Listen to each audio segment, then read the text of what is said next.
Paragraph سنا آپ نے کہ حدیث سامنے آنے کے بعد یہ فنا فر رسول کا ہی ایک پورشن لگتا ہے مجھے.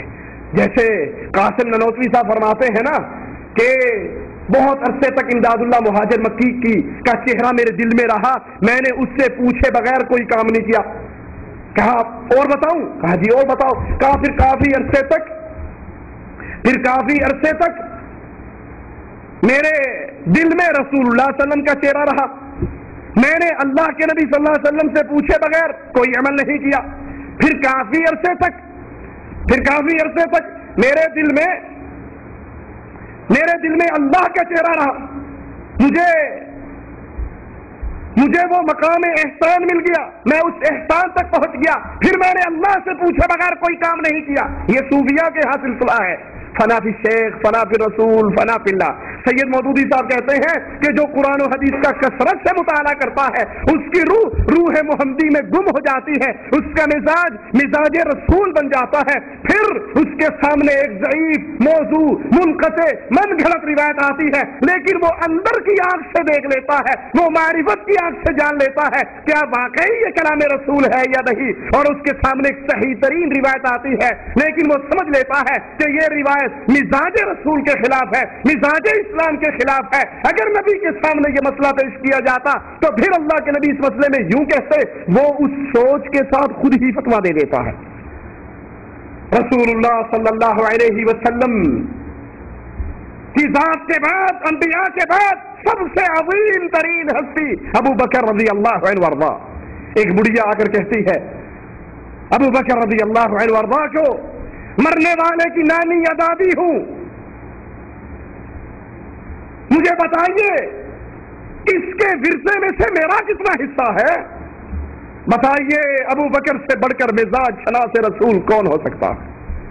بتائیے ابو بکر سے بڑھ کر اللہ کے نبی صلی اللہ علیہ وسلم کے مزاج کو جاننے والا کون ہو سکتا ہے؟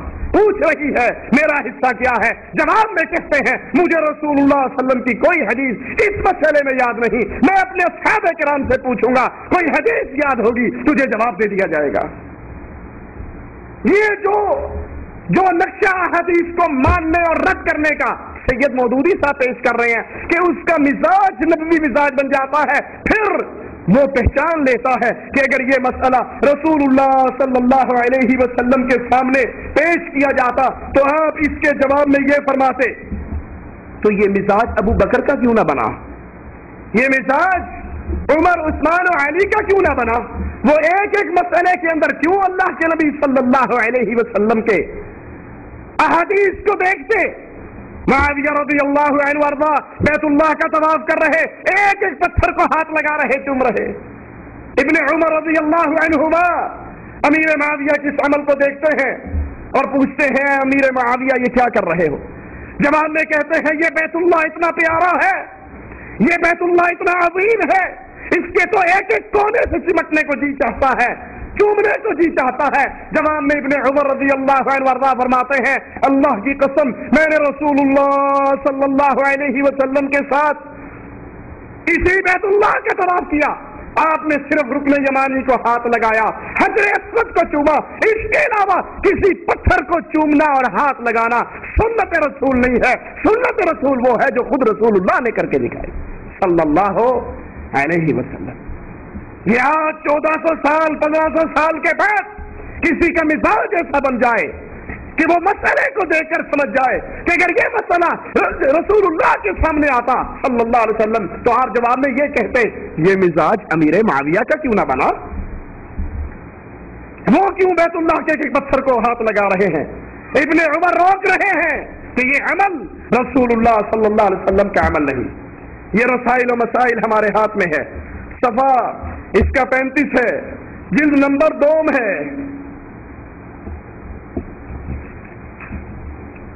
فرماتے ہیں کہ یہ دعویٰ کرنا صحیح نہیں کہ بخاری میں جتنی احادیث درج ہیں ان کے مضامین کو جو کا تو بلا تنقید قبول کر لینا چاہیے. اس سلسلے میں یہ بات بھی جان لینے کی ہے کہ کسی روایت کے سندن صحیح ہونے سے لازم نہیں آتا کہ اس کا نفس مضمون بھی ہر لحاظ سے صحیح اور قابل قبول ہو. محدثین بھلے کہہ دیں کہ یہ حدیث قابل قبول ہے، یہ حدیث ٹھیک ہے، لیکن لازمی نہیں کہ ہم اس کو ماننے کے بعد، اس روایت کو دیکھنے کے بعد یہ کہہ دیں کہ نہیں، کیونکہ حدیث میں یہ روایت موجود ہے اور صحیح ہے، لازمی ہو کہ اس کا مضمون بھی ٹھیک ہو سکتا ہے محدثین تو اسے ٹھیک کہہ رہے ہیں اور حقیقت میں یہ ٹھیک نہ ہو۔ غامدی کو سارا مواد تو آپ نے گھر سے دے دیا، منکرین حدیث کو اسلحہ تو آپ نے فراہم کر دیا، جب آپ نے اس میں شک کے دروازے کھول دیے، اب تو جس کا جی آتا ہے۔ وہ ایک مولوی صاحب کی میں کتاب پڑھ رہا، اس نے کہا یہ حدیثیں ساری من گھڑت ہیں۔ دلیل کیا ہے من گھڑت ہونے کی؟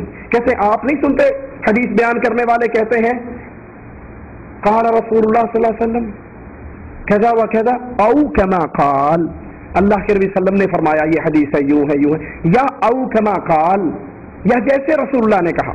کہ دیکھا یہ دلیل ہے کہ حدیث بیان کرنے والے کو خود بھی یقین نہیں ہوتا، اس لیے وہ کہتا ہے یوں یا پھر جیسے رسول اللہ نے کہا۔ اب محدثین کی احتیاط، حالانکہ حدیث رسول صلی اللہ علیہ وسلم کے مفہوم کو الفاظ اپنے میں تبدیل بیان کرنا جائز ہے کہ حدیث رسول ہو، آپ اس کا مفہوم بدلے بغیر اس کو آگے نقل کر دیں۔ محدثین تو یہ جملے کہتے ہیں تاکہ ہر طرح کی پکڑ سے وہ بچ جائیں، ایک ایک جملہ رسول اللہ والا بیان ہو، وہ اس احتیاط سے یہ جملے کہتے ہیں، اور دلیل دینے والے کہتے ہیں دیکھو جی یہی دلیل ہے اس حدیث کی جھوٹی ہونے پر۔ ساز و سامان تو ہم نے گھڑ کے ان کے ہاتھ میں دے دیا کہ محدث صحیح کہے وہ ضعیف ہے، محدث ضعیف کہے وہ صحیح ہے۔ یہ رسائل و مسائل جلد 1 صفحہ 176 اس پر بیان فرماتے ہیں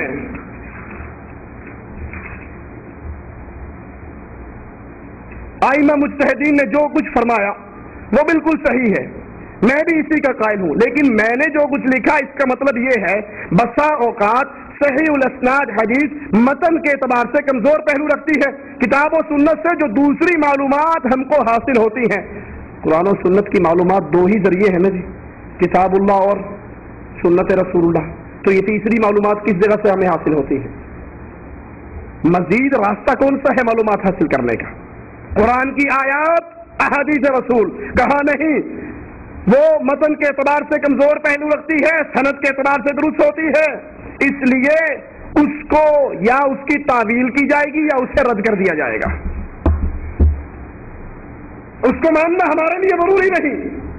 اسی کتاب کے صفحہ 183 پر مزید بیان فرماتے ہیں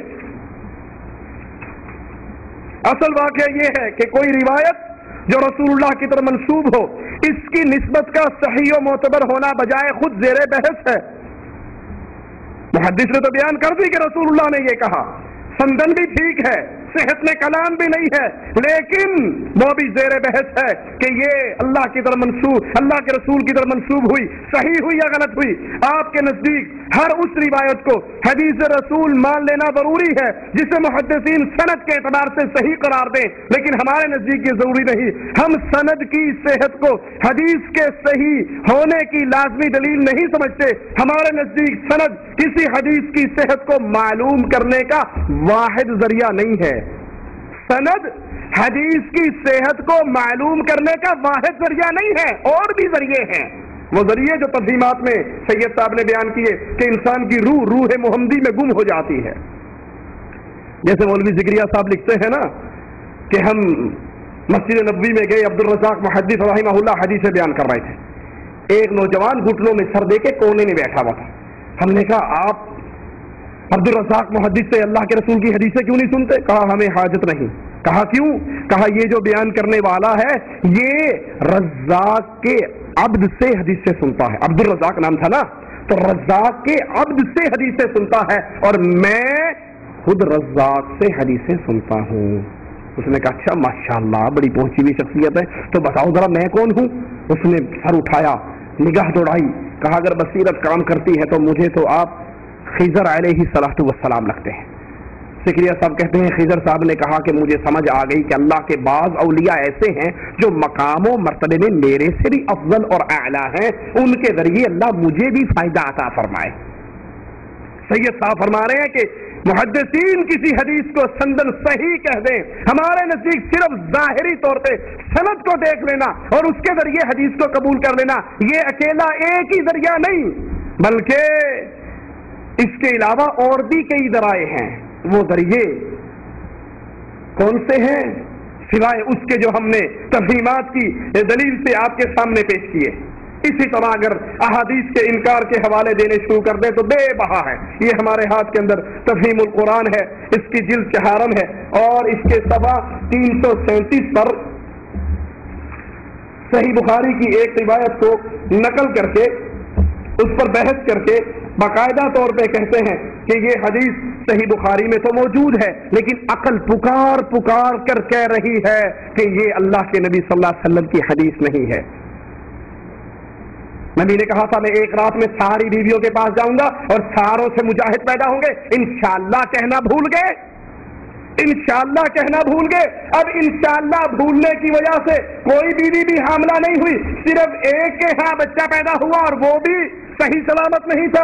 کہا جہاں تک اسناد کا تعلق ہے ان میں سے اکثر روایات کی سند قوی ہے اور باعتبار روایت اس کی صحت میں کلام نہیں کیا جا سکتا، لیکن حدیث کا مضمون صریح عقل کے خلاف ہے، پکار پکار کر کہہ رہا ہے کہ یہ بات رسول اللہ نے ہرگز نہ فرمائی ہوگی۔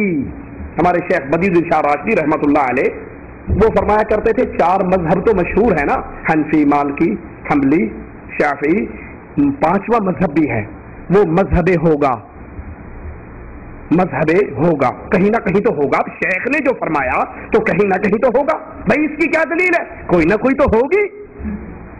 وہی سید صاحب فرما رہے ہیں کہ عقل پکار رہی ہے، یہ حدیث رسول نے نہیں فرمائی، ہوگی، دلیل بس ہوگی، کتاب ہوگا کے اندر ہوگا، مذہب ہوگا میں موجود ہے۔ اللہ کے نبی صلی اللہ علیہ وسلم کی صحیح کتاب، صحیح حدیث، سندن صحیح، محدثین کا اجماع ہے، اس پر ریکٹ ہے، اور پھر کہتے ہیں چونکہ یہ عقل کے مطابق نہیں ہے اس لیے عقل اس کو قبول نہیں کرتی، عقل پکار رہی ہے، عقل کی پکار پہ ہم لبیک کہتے ہوئے کہتے ہیں کہ یہ حدیث رسول نہیں ہو سکتی۔ جب سید صاحب نے احادیث کے انکار کا یہ چور راستہ کھولا، تب آئیے مزید انہوں نے کس طرح کا کلام کیا۔ ابو داؤد میں ایک روایت ہے، رسول اللہ صلی اللہ علیہ وسلم بیان فرماتے ہیں کہ اللہ عز و جل اس امت کے لیے ہر صدی کے سرے پر ایک ایسا شخص کھڑا کرے گا جو امت کے لیے اس کے دین کی تجدید کرے گا۔ اس حدیث کے سب راوی ثقہ ہیں۔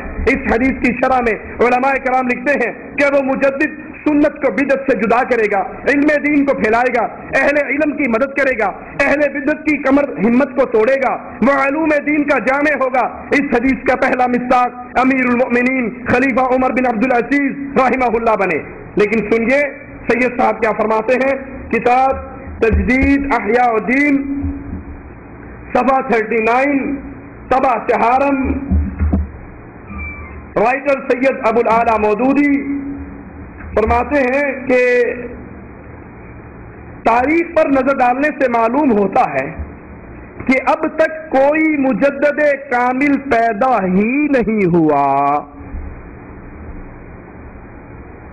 رسول اللہ صلی اللہ علیہ وسلم فرماتے ہیں ہر صدی پر اللہ عز و جل ایک شخص کو پیدا کرے گا اس امت کی اصلاح کے لیے، جو ان کے دین کی تجدید کرے گا، بدعت کو الگ کر دے گا، سنت کو الگ کر دے گا، ان کے دین کو پھر غالب کرے گا۔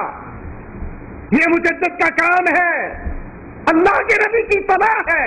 اور سید صاحب فرماتے ہیں اگر تاریخ پہ نگاہ دوڑائے تو ابھی تک کوئی مجدد پیدا ہی نہیں ہوا۔ کیسے مانا جا سکتا ہے؟ رسول صلی اللہ علیہ وسلم کہے ہوگا، ایسا ہونا ہے، اور پھر وہ نہ ہو، یہ تو مانا جا سکتا ہے کہ سمندر ریت کا ڈھیر بن گیا، مانا جا سکتا ہے دل میں اندھیرے چھا گئے، لیکن یہ نہیں مانا جا سکتا کہ محمد کریم صلی اللہ علیہ وسلم کی حدیث، آپ کا فرمان، آپ کی پیشن گوئی جھوٹی ثابت ہو گئی، کیونکہ رسول اللہ صلی اللہ علیہ وسلم اللہ عز و جل کی طرف سے کلام کرتے ہیں اور اپنی طرف سے آپ کی زبان مبارک تب تک نہیں ہلتی جب تک مالک عز و جل آپ پر وحی نہیں کر دیتا۔ وما ينطق عن الهوى ان هو الا وحی